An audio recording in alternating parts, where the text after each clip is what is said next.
আমি এই ফার্স্ট ওয়ার্ল্ডে এসে একটা ব্যাপার নোটিশ করছি। নারীর সকল যোগ্যতা কিংবা অযোগ্যতা এটা নির্ভর করে একটা সমাজ ব্যবস্থার পরিস্থিতিগত কারণে। যেরকম বাংলাদেশের সমাজের নারীরা পিছিয়ে আছে পরিস্থিতিগত কারণে, আবার এই ফার্স্ট ওয়ার্ল্ডের নারীরা আগে আছে পরিস্থিতিগত কারণেই। কারণ বাংলাদেশের সমাজে জন্মের পর থেকেই একটা নারীকে শিক্ষা দেওয়া হয়, তুমি নারী, তোমার জীবনের সীমাবদ্ধতা অনেক বেশি, তুমি এটা করতে পারবে না, সেটা করতে পারবে না। তারপর একটা নারীর স্বপ্ন থাকে বাংলাদেশের সমাজে, সে বিয়ে করবে, সংসার করবে, বাচ্চা উৎপাদন করবে, স্বামীর সেবা যত্ন করবে। মানে একটা নারী জন্মগতভাবেই এটা শিক্ষা পায়। একটা নারীর কেরিয়ার হচ্ছে বিয়ে করা, মানে স্বামীর সেবা যত্ন করা, এরকম। কিন্তু ফার্স্ট ওয়ার্ল্ডে একটা নারী জন্ম নেওয়ার পর থেকে সে স্বপ্ন দেখে সে কিভাবে বড় গায়ক হবে, কিভাবে বড় বিজ্ঞানী হবে, ডাক্তার হবে, স্পোর্টসম্যান হবে, সে কিভাবে চাঁদে ভ্রমণ করবে, এই চিন্তা করে। কিন্তু বাংলাদেশের সমাজে একটা নারী কিন্তু সেভাবে চিন্তা করতে পারে না, কারণ এই সমাজে পুরুষদের নিয়ন্ত্রণ নেই।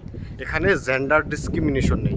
বাংলাদেশের সমাজে লিঙ্গ বৈষম্যতা আছে, জেন্ডার ডিসক্রিমিনেশন আছে এবং পুরুষের নিয়ন্ত্রণ আছে। পুরুষরা নির্ধারণ করে দেয় একটা নারীকে সে কি করবে না করবে। পুরুষ নির্ধারণ করে দেয় সে কী পোশাক পরবে কি পরবে না। পুরুষ নির্ধারণ করে দেয় একটা নারী সমাজে কি কাজ করবে করবে না।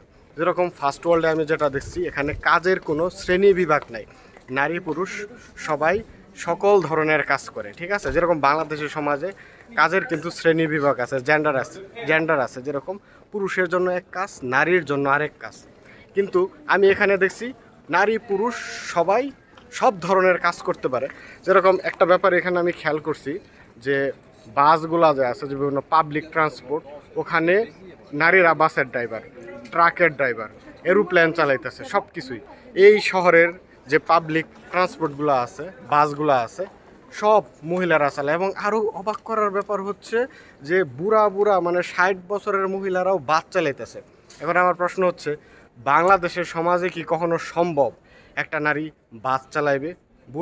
বুড়ি মহিলা তো বড় কথা, মানে একটা জোয়ান মেয়ে কি বাস চালাইতে দেখছেন বাংলাদেশের সমাজে পাবলিক ট্রান্সপোর্ট? হ্যাঁ, আমি কখনো দেখি নাই। এখানে কর্পোরেট অফিস থেকে শুরু কইরা রেস্টুরেন্ট, হোটেল, যত ধরনের কাজ আছে সব জায়গায় নারীদের অংশগ্রহণ আছে, ঠিক আছে। কিন্তু বাংলাদেশের সমাজে সেটা নাই, সেই সেফটি নাই। একটা নারী মানে কাজ করবে কিভাবে, সেই সেফটি নাই। নারীকে মানে একটা সীমাবদ্ধতার ভিতরে রাখা হয়েছে। এখন আমি এটাতে বিশ্বাস করি না। অনেকে বলে যে নারীর যোগ্যতা কম, জ্ঞান কম পুরুষের চাইতে, এটা আমি বিশ্বাস করি না। কারণ আমি নিজের ব্যক্তিগত এক্সপিরিয়েন্সে দেখছি যে আমার অনেক নারী কলিগ আছে, তারা অনেক বেশি ইন্টেলিজেন্ট, বুদ্ধিমান, আমার চাইতে অনেক বেশি পরিশ্রমী। মানে নারীর যোগ্যতা কম, মেধা কম, এটা একটা সামাজিক দৃষ্টিভঙ্গি ছাড়া আর কিছুই না। নারীকে অযোগ্য গড়ে তুলছে একটা সমাজ ব্যবস্থা। ধীরে ধীরে একটা সমাজ ব্যবস্থা নারীকে অযোগ্য হিসাবে প্রতিষ্ঠিত করে। কিন্তু জন্মগতভাবে নারী কখনোই অযোগ্য হিসাবে জন্মায় নাই। আমরা নারীকে অযোগ্য বানাইছি পরিস্থিতিগত কারণে, সমাজ ব্যবস্থার জন্য। তাদেরকে সীমাবদ্ধ জীবন তৈরি করে দিছি। তাদের সীমাবদ্ধ জীবন ব্যবস্থার জন্যই নারীরা পুরুষের চাইতে পিছিয়ে আছে। এই যে আমাদের সমাজে বলে যে পুরুষের চাইতে নারীর জ্ঞান কম, নারীরা এটা বোঝে না, সেটা বোঝে না। ভাই, আমরা বাংলাদেশের নারীকে ওভাবে গড়াইছি, বানাইছি আমরা ওভাবে। যেরকম ল্যাটিন আমেরিকার একটা মেয়ে যে মানে এনার্জেটিক, যে পরিশ্রম করতে পারে, যে বুদ্ধিমান, 10টা বেড়ার সমান সে কাজ করতে পারে। আর আমাদের দেশে এখানে বাঙালি নারীরা আইসা সারাদিন ওই রান্না বান্না এটা সেটা একটা কাজে পাঠাইবেন, কাজ করতে পারবে না, ঠিক আছে। কারণ তাদের মেন্টালিটি সেভাবে ছোটোবেলা থেকে গড়ে তোলা হয়েছে, আর কিছুই না। একটা সমাজ ব্যবস্থা একটা নারীকে পিছায় রাখে, এটার বাস্তব প্রমাণ আমি এখানে এসে পেয়েছি।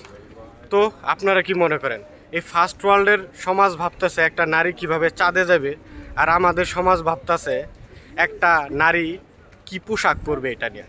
তাহলে চিন্তা করে দেখেন, ফার্স্ট ওয়ার্ল্ডের সাথে আমাদের সমাজ এখনও কত হাজার হাজার বছর পিছিয়ে আছে।